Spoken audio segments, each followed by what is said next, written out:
Salam, hər vaxtınız xeyir olsun dəyərli izləyicilərimiz. Bildiyiniz kimi son günlər uşaq pulu verilməsinə bağlı məsələ cəmiyyətin diqqətindədir. Amma eyni zamanda millət vəkili, iqtisadçı alim Vüqar Bayramov da bunun ardınca qadınların pensiyalarının artırılması ilə bağlı bir təklif irəli sürdü və təbii ki, bu cəmiyyəti yaxından maraqlandıran ana və uşağın hüquqları ilə bağlıdır həm də. Bu baxımdan Vüqar müəllimi hazırda studiyamıza dəvət etmişik və söhbətimizin gerisini onunla davam edəcəyik. Vüqar müəllim, xoş gördük sizi. Son dəfəki açıqlamanız təbii ki, cəmiyyət tərəfindən maraqla, diqqətlə qarşılandı. Məsələn, mənim üçün də bir jurnalist kimi maraqlıdır. Nədən qənaətə gəldiniz ki, qadınların pensiyaları artırılmalıdır? Nəzərə alsaq ki, qadınların əmək haqqısı ilə kişilərin əmək haqqısı arasında fərq var və bu gün rəsmi statistikaya görə qadınlar kişilərin təxminən 69% həcmində əmək haqqı alır. Yəni bu demək ki, qadınların əmək haqqısı kişilərin əmək haqqısının 69%-ni təşkil edir və praktik olaraq və xüsusən nəzərə alsaq ki, inkişaf etmiş ölkələrdə bu rəqəm 80 daha yüksək faiz, yəni 80%-dən Aha. daha üstündür və bizdə xüsusən də qadın və kişi əmək haqqı arasındakı fərqin aradan qaldırılması əsas prioritetlərdəndir. Və pensiya sistemi əslində əmək haqqı birbaşa əmək haqqı məbləğinə bağlıdır. Çünki daha çox ödəniş etmək daha çox pensiya almaq imkanı deməkdir.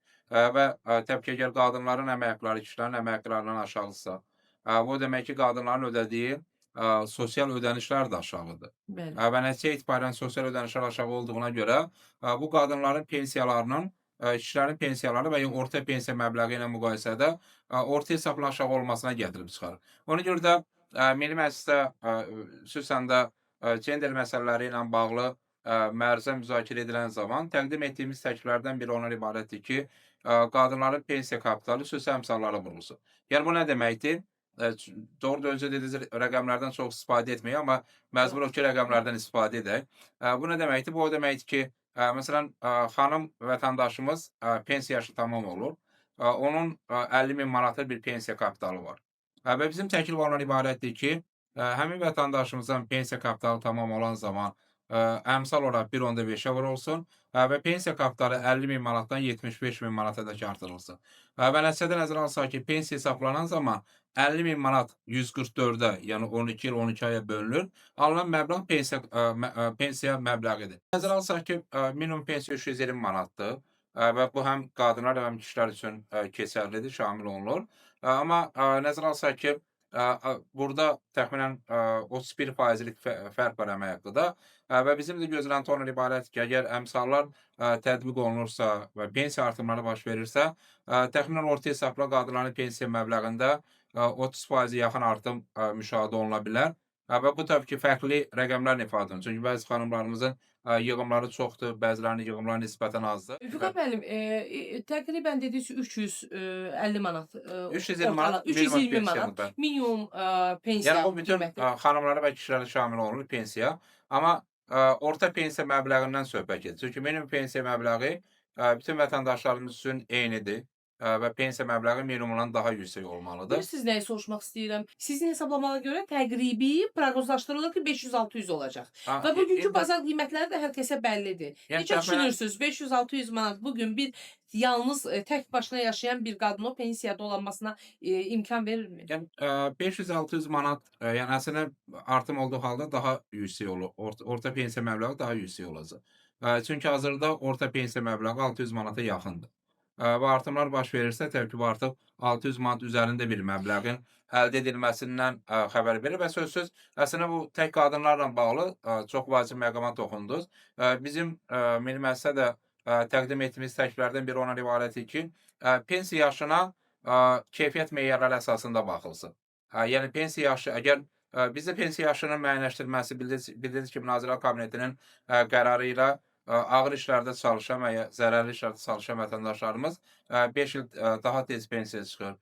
Çoxuşaqlı ailələrdə analar, bəzi hallarda atalar 5 il daha tez pensiyaya çıxır. Amma bizim təklif ondan ibarətdir ki, keyfiyyət meyarlarından istifadə olunsun. Yəni əgər məsələn tək xanımdırsa, tək qadındırsa, onun üçün də həmin güzəştlər tətbiq olunsun. Yəni 65 yaşında deyil, 60 yaşında pensiya çıxmaq hüququ qazansın. Siz təklif edirsiniz ki, qadınların pensiyalarında artım olsun, amma sizin verdiyiniz açıqlamadan sonra cəmiyyətdən gələn media nümayəndələri və yaxud da sosial media üzərindən çıxış eləyənlər hər kəs eyni nöqtəyə vurdular. Dedilər ki, bəlkə qadınların pensiya yaşı azaldılsın. Hə, Vüqar müəllim, olmazmı Azərbaycan qadını 55 yaşında, 58 yaşında pensiyaya çıxsın? Qadınlara şamil edilir təbii ki. Yəni biz çoxuşaqlı anlayışına baxsaq, çoxuşaqlı ailələrdə pensiya çıxmaq güzəşti, yəni daha tez pensiya çıxmaq hüququ qadınlardadır, analardadır.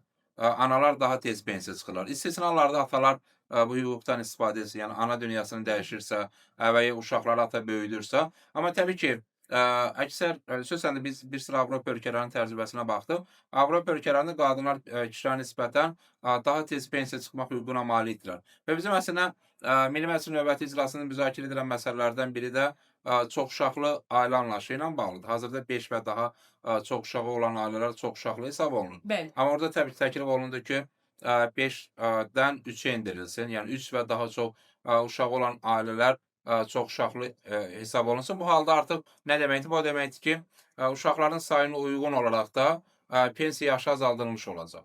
Bu yaxınlarda bir millət vəkili qeyd elədi ki, uşaqlara uşaq pulu verilməsi valideynləri tənbəlləşdirəcək. Necə bilirsiniz, qadınların pensiyalarının artması kişiləri tənbəlləşdirməyəcək ki? Yox, xanımların pensiyasının artmasının kişilərin tənbəlləşməsindən təbii ki, hər hansı bir əlaqəsi yoxdur. Çoxuşaqlı ailələrdən danışdınız, ona görə soruşmaq istəyirəm. Ümumiyyətlə uşaq pulu verilməlidirmi sizcə? Yəni bizim təbii ki, Milli Məclisdə də müzakirə edilən məsələlərdən biri ondan ibarətdir ki, çoxuşaqlı ailə anlayışına baxılsın və çoxuşaqlı ailə anlayışı xüsusən uşaqların sayının 5-dən 3-ə endirilməsi. 5-dən 3-ə endirilməsi və mərhələli şəkildə bunun növbəti mərhələdə 2-yə endirilməsi də mümkün ola bilər. Bu nə deməkdir? Xüsusən də uşaq müavinəti aspektindən izah etsək, hazırda 5-dən çox uşağı olan ailələr dövlət büdcəsindən aylıq müavinət alırlar. Və biz əgər çoxuşaqlı ailə anlayışına baxılsa və bizim əslində burada bir məqam var ki, Əmək Pensiyaları haqqında qanunda 5 və daha çox uşağı olanlar daha tez pensiyaya çıxırlar. Sosial müavinət haqqında qanunda 5-dən çox olan uşaqlar müavinət alırlar, həmin ailələr. Amma 3-ə endirildiyi halda bu demək ki, 3 və daha çox uşağı birinci mərhələdə 3 və daha çox uşağı olan ailələr aylıq uşaq müavinəti ala biləcəklər. Yəni cəmiyyətdə müxtəlif fikirlər səslənməkdədir. Əlbəttə ki, siz iqtisad elmlər doktorusunuz, alimsiniz, həm də millət vəkilisiniz. Ona görə də bütün sualları sizə ünvanlandırırıq. Yəni uşaqların belə deyək, hər birinin uşaq pulu alması ümumiyyətlə onların konstitusion hüququ deyilmi? Yəni bu nə üçün lazımdır? Bütün Çünki uşaqlara şamil o edilməməlidir mərhələli sizcə? şəkildə təbii ki, ümumiyyətlə onunla fərqli praktikalar var. Məsələn, İtaliyada, İtaliya nümunəsində daha çox birbaşa gəliri ilə bağlıdır. Yəni əgər ailənin gəliri azsa, məsələn, onun gəliri nisbətən az olan ailələrə uşaqlar üçün müavinət ödənilir. Ümumiyyətlə müavinətlərin verilməsi dövlət tərəfindən müəyyənləşdirilir. Müavinətlərin təbii ki, növləri var. Hal-hazırda da ünvanlı sosial yardım proqramı çərçivəsində təbii ki, ailələr var ki, həmin ailələr o ailələrdə olan uşaqlar da dövlət büdcəsindən vəsait alır, müavinət alırlar. Amma sözsüz bizim əslində yanaşma da ondan ibarət ki, bu həm də uşağın inkişafına, həmin müavinət uşağın inkişafına stimul yaratır. Məsələn, Qazaxıstanda uşaq hesabları tətbiq olunur 2024-cü ildən etibarən. Və burada məqsəd ondan ibarət ki, həmin vəsaitlər uşaqların təhsili üçün, eyni zamanda onların ev problemi, mənzil və sair problemlərin həlli üçün istifadə olunsun. Və təbii ki, mərhələli şəkildə biz müavinətlərin sayının artmasını müşahidə edirik. Sosial proqramlar çərçivəsində uşaqların vəsaitin ayrılması həyata keçirir, o cümlədən ünvanlı sosial yardım və sair. Amma bizim təklif ondan ibarətdir ki, çoxuşaqlı ailə anlayışına baxıldıqdan sonra və çoxuşaqlı ailə anlayışı dəyişildikdən sonra artıq daha çox uşaqlara aylıq müavinətin ödənilməsi mümkün olacaq. Nəticədə bu imkan verəcək ki, daha çox uşaqlar aylıq olaraq dövlət büdcəsindən müavinət ala bilsinlər. Və nəzərə alsaq ki, ən çox uşağı olan ailələr 2 uşağı olan ailələrdir.